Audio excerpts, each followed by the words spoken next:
সাকিব এবং মাশরাফি তারা বাংলাদেশের লিজেন্ডারি ক্রিকেটার। তাদের প্রতি বাংলাদেশের মানুষের যে ভালোবাসা আমি দেখেছি এবং খেলার প্রতি তাদের যে একটি আকৃষ্টতা রয়েছে, আমি একজন ক্রীড়াবিদ হিসেবে মনে করি যে যেহেতু তাদের যে মামলা সংক্রান্ত বিষয়টি রয়েছে সেটি রাষ্ট্রীয় সিদ্ধান্ত এবং রাষ্ট্রীয় সিদ্ধান্ত অনুযায়ী তারা ব্যক্তিগত তাদের যে লয়ার রয়েছে এবং তাদের লয়ারের মাধ্যমে তারা যদি আইনগত যে বিষয়গুলো রয়েছে সেগুলো ফেস করে তারা যদি নিরপরাধ হয়ে তারা যদি দেশের মাঠে এসে খেলে, সেই জায়গাতে আমি একজন স্পোর্টসম্যান হিসেবে অবশ্যই এটাতে আমি তাদেরকে ওয়েলকাম করব যে আপনারা এসে আপনাদের যে মামলাগুলো রয়েছে সেগুলো ফেস করে আপনারা যদি নিরপরাধ হন, আপনারা সব কিছু কিউর করে এসে যদি আপনারা মাঠে আসেন, আমরা মোস্ট ওয়েলকাম তাদেরকে। আমরা এটুকুতে শতভাগ আমরা নমনীয় থাকবো ইনশাআল্লাহ। আমরা প্রত্যেকটি ফেডারেশনকে স্বাবলম্বী করার জন্য ইতিমধ্যে আমরা আজকে আর্থিক প্রতিষ্ঠান আমাদের বেশ কিছু ব্যাংকের যারা ব্যবস্থাপনা পরিচালক এবং নির্বাহী পরিচালক হিসেবে যারা দায়িত্ব পালন করছেন তাদের সাথে বসেছি এবং খুব পজিটিভ একটি মিটিং হয়েছে এবং সেই পজিটিভ মিটিং থেকে তারাও আন্তরিকতা দেখিয়েছে যে না, আমরা আমাদের বাংলাদেশের স্পোর্টসকে এগিয়ে নিয়ে যাওয়ার জন্য আমাদের মাননীয় প্রধানমন্ত্রী জনাব তারেক রহমানের যে চিন্তা রয়েছে, যে ভাবনা রয়েছে, সেই ভাবনার সাথে তারা একমত পোষণ করে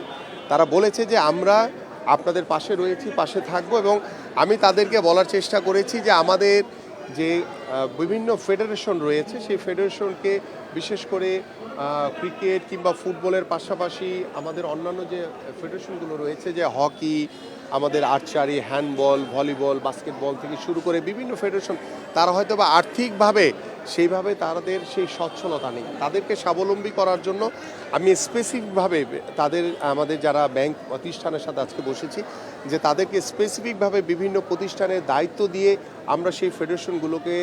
আমরা স্বাবলম্বী করতে পারি কি না, এই ধরনের চিন্তাভাবনায় একটি আলোচনা আমাদের হয়েছে। সো আমরা পর্যায়ক্রমে তাদের কাছে প্রস্তাবনা পাঠাবো এবং বাংলাদেশ ব্যাংকের কাছেও প্রস্তাবনা পাঠাবো যে আমাদের এই ফেডারেশনগুলো যারা অসচ্ছল তাদের পাশে কিভাবে আমরা আর্থিক প্রতিষ্ঠানগুলো পাশে দাঁড়িয়ে তাদেরকে স্বাবলম্বী করা, খেলোয়াড়দেরকে স্বাবলম্বী করার পাশাপাশি আমরা যাতে আমাদের খেলাগুলোকে দেশীয়ভাবে সমৃদ্ধ করে যাতে আন্তর্জাতিক অঙ্গনে যাতে একটি ভালো জায়গায় পৌঁছাতে পারি, এই জন্য আমরা তাদের সকলের কাছে সহযোগিতা চেয়েছি। আমরা সামনের দিকে এগিয়ে আমাদের স্পোর্টসের মাধ্যমে আমরা যে কথাটি আমি বিগত সময়ে বলেছি যে আমাদের পারিবারিক ব্যবস্থাপনা, আমাদের সামাজিক ব্যবস্থাপনায় আমরা গুণগত পরিবর্তন আনতে চাই এই খেলাধুলার মাধ্যমে। সর্বোপরি এই খেলাধুলার মাধ্যমে আমরা যাতে রাষ্ট্রীয়ভাবে আগামী রাজনীতিতেও যাতে গুণগত পরিবর্তন আনতে পারি। আমি তো বেশি দিন হয় নাই, মাত্র 7-8 দিন হয়েছে অফিস করেছি। সো আমি বিষয়গুলো নিয়ে ফেডারেশনগুলোর সাথে ইন্ডিভিজুয়ালি বসা শুরু করেছি, আপনারা জানেন। তো প্রত্যেকটি ফেডারেশনের সাথে বসলে তাদের সাথে আলোচনার মাধ্যমেই কোথায় কোথায় সমস্যা রয়েছে, তাদেরও কী সমস্যা রয়েছে এবং কীভাবে আমরা তাদের পাশে দাঁড়াতে পারি। এবং স্পোর্টস মিনিস্ট্রি, এনএসসি এবং আমাদের ফেডারেশন, ক্রীড়াবিদ, ক্রীড়া সংগঠক সবাইকে আমি একটি পরিবারের আওতায় নিয়ে আসতে চাই এবং পরিবারের মতো করেই আমরা একে অপরের পাশে থেকে যাতে আমরা আমাদের স্পোর্টসকে এগিয়ে নিয়ে যেতে পারি, এটাই হচ্ছে আমার প্রত্যাশা।